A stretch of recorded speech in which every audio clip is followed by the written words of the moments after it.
I wish that I could have knocked him out at the start. But as we saw, I didn't want to put him down early. You all know I was handcuffed. I don't want to say anything that I will be regretting in the future.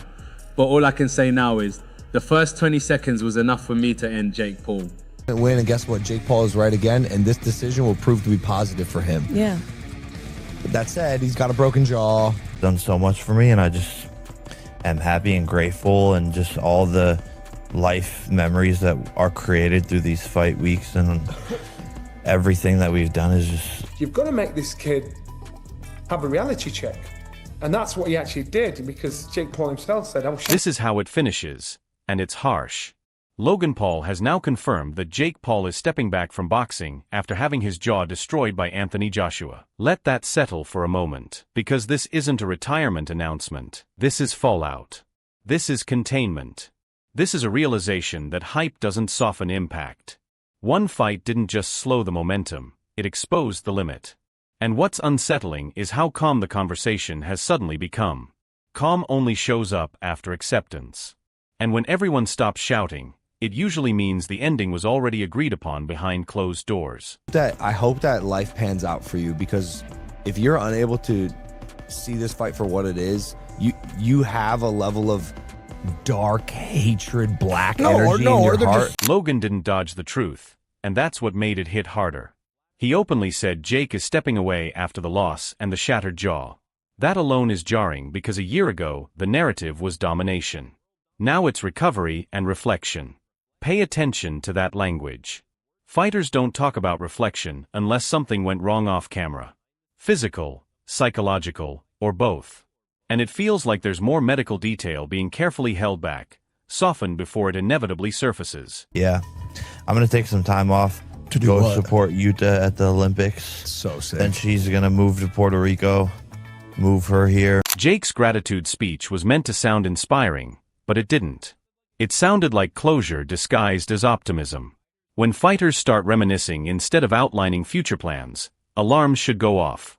The constant praise for resilience feels misplaced too. Resilience is what people highlight when winning is no longer expected. And here's where the chill sets in. People aren't debating when he returns anymore. They're questioning whether he should at all. That alone tells you how deep the damage runs. Body, I mean that, I wasn't being facetious before, but like you never know the landscape of this, but more likely he's thought this is a good time to bow out or got a few niggles. And Eddie Hearn's involvement darkened everything further.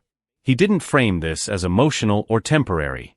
He framed it as biological reality, broken jaw, cumulative damage, the body responding. That should unsettle anyone paying attention. When a fighter's own body becomes the loudest voice, the career clock is already screaming. Calling the situation calculated isn't praise, it's resignation. It's the industry saying they've seen this story before, and it doesn't reverse. And it's hard not to believe there's a medical report behind this that nobody wants public. Jake Paul knew exactly what his tactics would be going into that fight. He was in there just to survive. He wasn't in there to win. He didn't even try to win. He couldn't win.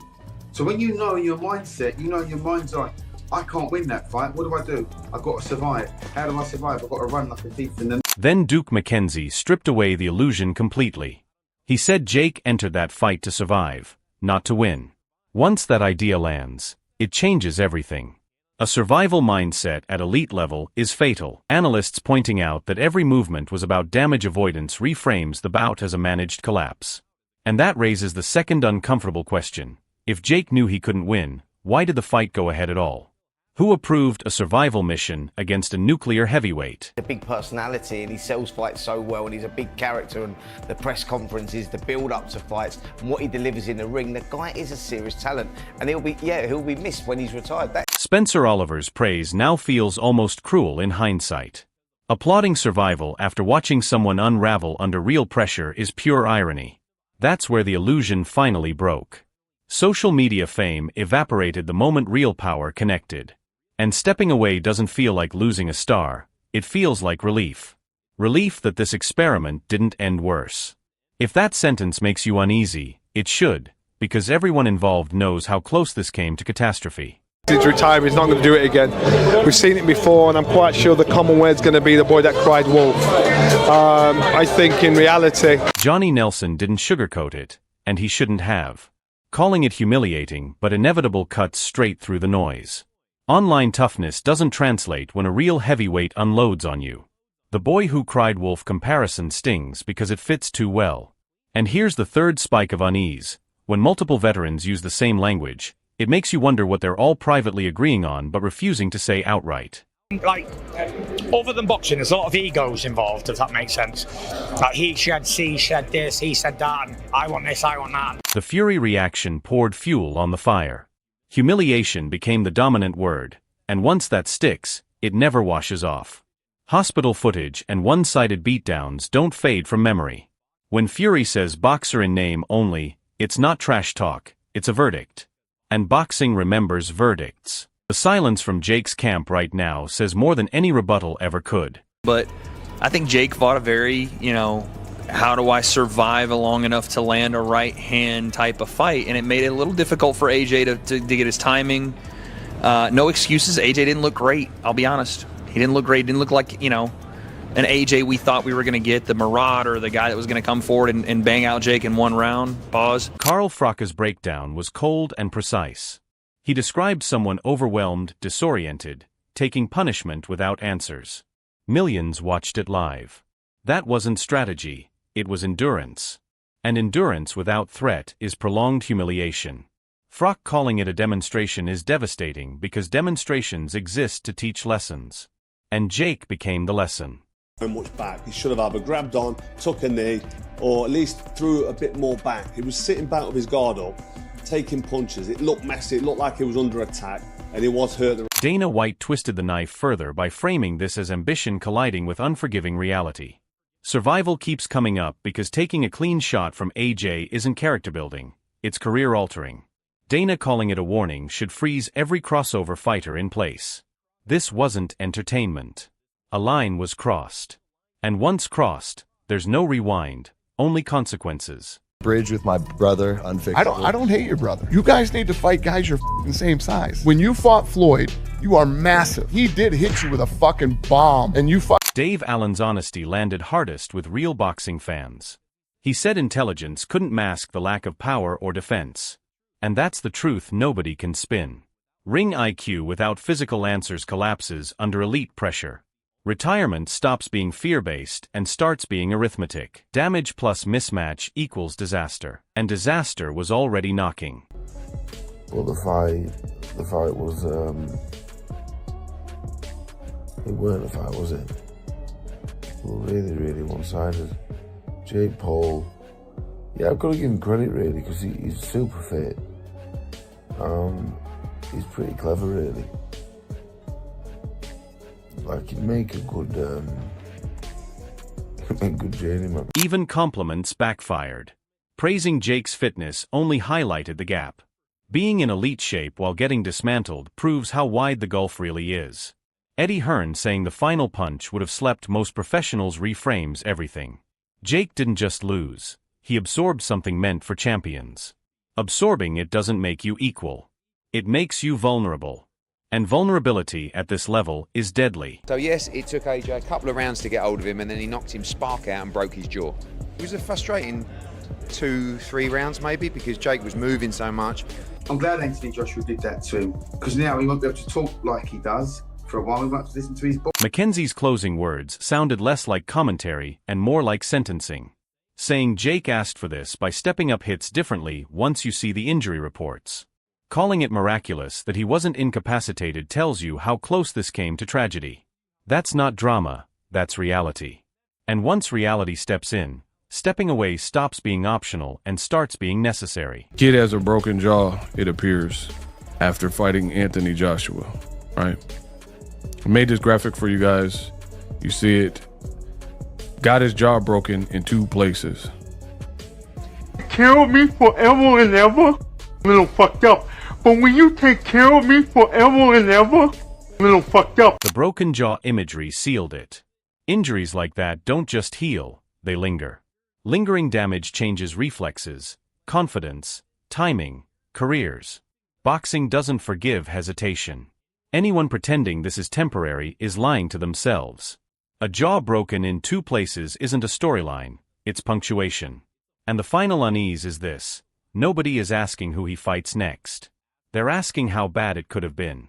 Just a fucking piss take that this guy's in there with Anthony Joshua, swinging away, landing. What's he done? He's had 18 minutes and landed 2 shots, and he's gone on survival mode. And there'll be a lot of viewers on Netflix. My opinion, he won 4 of them. People will argue that he at least won 3. No one expected him to last that long. Rolled his ankle, broke his jaw, still fucking fighting, man.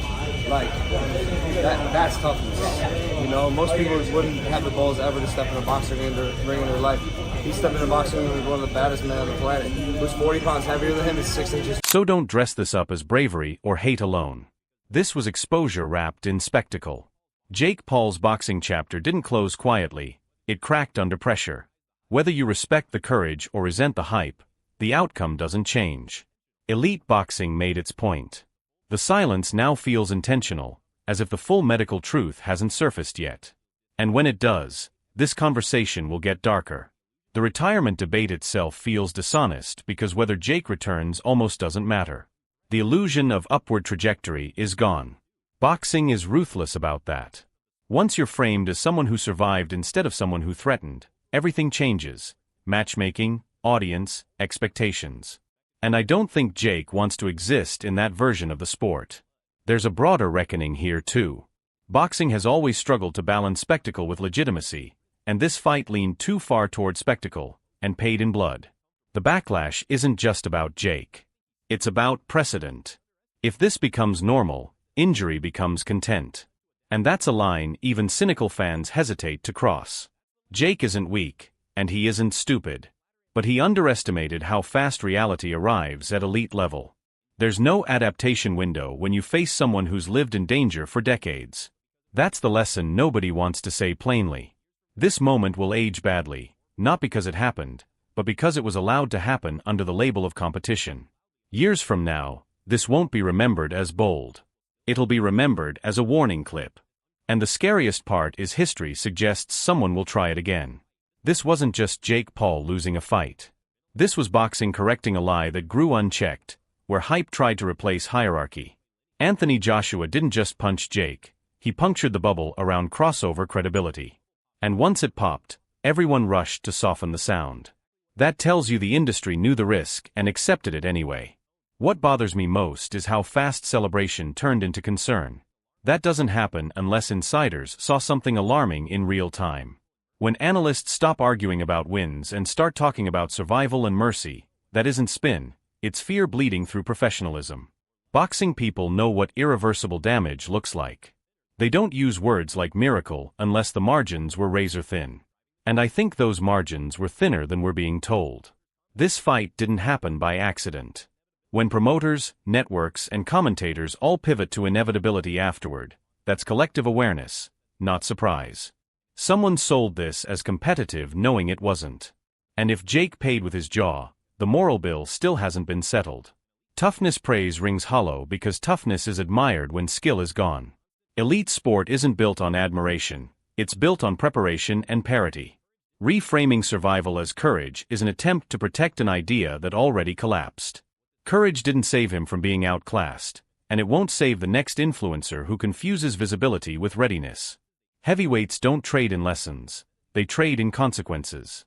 Joshua represented that reality. And fantasy doesn't end quietly when it breaks. I keep coming back to Logan's confirmation because it felt less like concern and more like containment. Stepping away isn't just about healing. It's about protecting what's left.